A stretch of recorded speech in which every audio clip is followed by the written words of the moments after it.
Salut, dans cette vidéo, je vais te montrer comment utiliser Carrd. Alors, c'est relativement simple comme procédé.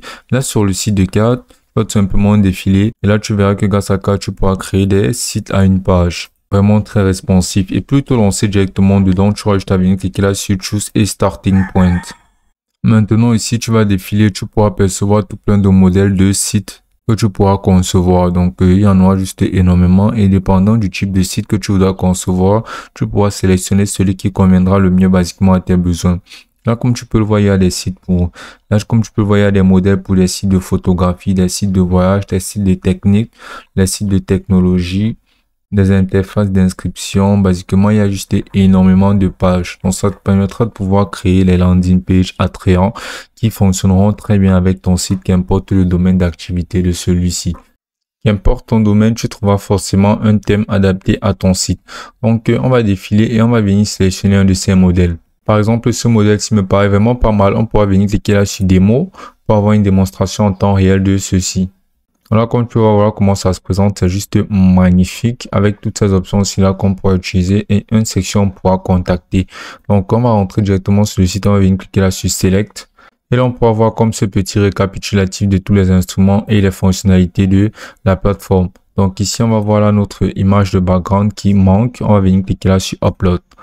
Maintenant, directement, on aura droit à notre PC et directement, on pourra sélectionner une image depuis notre PC.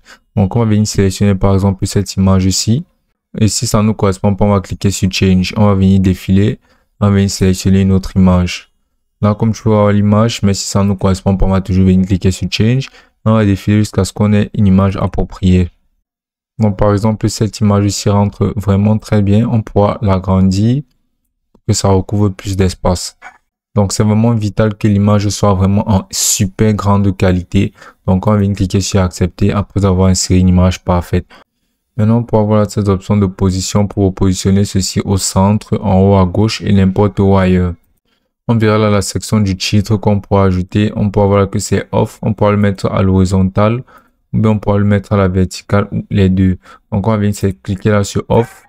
Et là, on va venir cliquer sur Done. Donc, une fois qu'on a inséré cette image ici, maintenant, on pourra se lancer dans la personnalisation du nom de notre site, par exemple. En cliquant là-dessus, donc on pourra venir là entrer quelque chose de tel que RND page.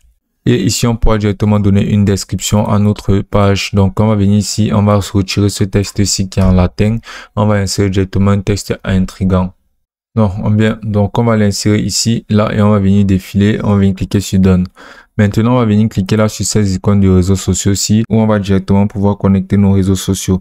Donc là, sur Instagram, on va retirer là le nom. On va venir mettre là le nom de notre Instagram. Donc, on pourra mettre tout simplement le nom de notre Instagram. Et là, on va venir cliquer là sur la section des icônes où on pourra maintenant sélectionner basiquement n'importe quelle icône de réseau social. Donc, dans le cas où ce sera Instagram, on va le laisser ainsi et on va refermer. Maintenant, on va venir entrer là notre nom de domaine de notre compte Instagram. Et là, au niveau de la couleur, on va venir sélectionner une couleur. On pourra venir sélectionner n'importe quelle couleur ici. Mais dans le cas d'Instagram, on pourra venir sélectionner une couleur telle que celle-ci. Maintenant, ici, dans la section de Pinterest, on pourra faire pareil. Et on va mettre la couleur rouge iconique de Pinterest. Donc voilà sa couleur rouge iconique. Et pour Facebook, on va aussi la configurer. Et on va y insérer la couleur bleue iconique de Facebook. On va faire pareil pour TikTok et pour n'importe quelle autre plateforme. Et si on souhaite retirer une plateforme, on va juste cliquer dessus. On va venir cliquer sur cette icône de poubelle et ce sera retiré. On pourra mettre un autre élément en venant là sur zigzag. On pourra voir là les vagues. On pourra venir mettre un différent style. Là, comme tu peux le voir là. Mais je pense que ce sera mieux de mettre ainsi, quelque chose de simple, de minimaliste. Maintenant, ici, ces icônes, si on pourra directement insérer notre numéro de mobile, on pourra aussi insérer une couleur.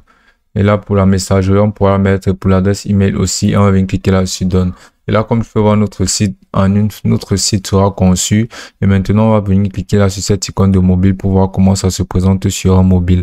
Là, comme tu peux voir, ça se présente vraiment très bien. Et là, tout ce qui nous manquera à faire, soit de venir cliquer là sur enregistrer. Et là, on va venir créer notre compte pour pouvoir publier notre site et le partager avec des amis ou bien basiquement l'utiliser dans le cadre de sa fonction professionnelle. Et ce sera aussi simple que ça.